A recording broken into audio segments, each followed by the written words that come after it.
तर पत्रकार परिषदेचे आयोजन करण्यात आले, नेमकं काय विषय?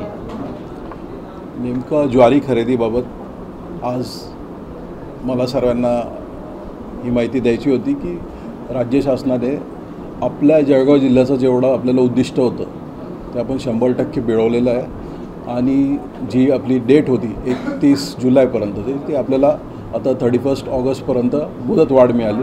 तसंच आपल्याला 95,000 क्विंटल ही वाढीव कोटा आपल्याला मिळालेला आहे, ज्याच्यामध्ये आपले सर्व जो 5,300च्या वरती शेतकरी जेवढे ऑनलाईन रजिस्टर्ड होते त्या सगळ्यांची माल खरेदी होऊ शकतो. आणि त्या सगळ्यांना मला आव्हान करायचं आहे की आपला जो आता जवळजवळ 1 महिन्याचा वेळ आहे आणि आपल्या माध्यमातून आव्हान करून त्या सर्वांनी वेळेत जर आपली ज्वारी खरेदी आपल्या 18 खरेदी केंद्रांवरती आणली तर लवकरात लवकर ती खरेदी होईल आणि त्यांना वेळेवरती पैसे मिळतील. उद्दिष्ट हे पूर्वी आपल्या जिल्ह्याला कमी होतं. आम्ही बराचसा संघर्ष केला राज्य लेवलवरती देखील आणि केंद्र लेवलवरती देखील. याच्यामध्ये आपले माननीय गिरीश भाऊ असतील, गुलाबराव पाटील असतील, आपले पालकमंत्री अनिल भाईदास असतील, या तिघी मंत्री महोदयांनी आपल्याला त्याच्यामध्ये भरपूर साथ दिली. राज्य फेडरेशनने खूप पाठपुरावा केला राज्य शासनाचा आणि अजून दिल्लीला देखील food and civil supplies minister जे आहेत प्रल्हाद जोशी भारतीय जनता पार्टीचे, तर त्यांच्याकडे आम्ही फॉलोअप केला सातत्याने आणि आजच आम्हाला त्याची माहिती मिळाली की आपल्याला मुदतवाढ मिळाली. आपला कोटा देखील आम्ही जळगाव जिल्ह्याचा वाढवून घेतलेला आहे.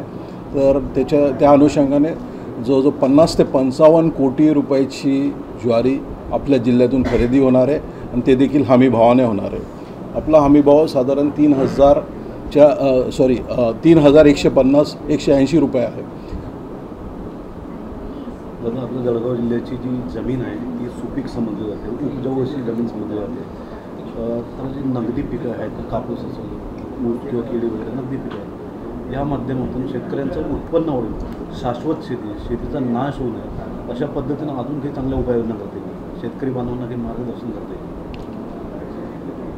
माझे वडील हे शेतकरी होते, हाडाचे शेतकरी होते आणि मी लहानपणापासून शेती बघत आलो. त्याच्यामुळे मला शेती संदर्भात आणि शेतीसाठी भरपूर आजपासून मनापासून आवड आहे. शेती आता ही जी झाली आहे टेक्नॉलॉजी बेस पण झालेली आहे आणि ह्याच्यामध्ये थोडा पेशन्स पण पाहिजे असतो शेतकऱ्यांजवळ. तर आज राज्य शासनाच्या केंद्र शासनाच्या अनेकशा योजना आहेत ज्या खालपर्यंत पोचत नाही. तर आम्ही आता पुढे असा विचार करतो आहे की आमच्याच ऑफिसमधून एक फोरम असं सुरू करायचं ज्यातून आपल्याला मॅक्सिमम योजना ज्या आहेत ते शेतकऱ्यांपर्यंत पोचवता येतील. आता हे ज्वारीचंच उदाहरण बघा ना, जेवढ्या लोकांनी आता रजिस्टर केलं आहे ऑनलाईन त्यांना आपण देऊ शकतो ना हमी भाव.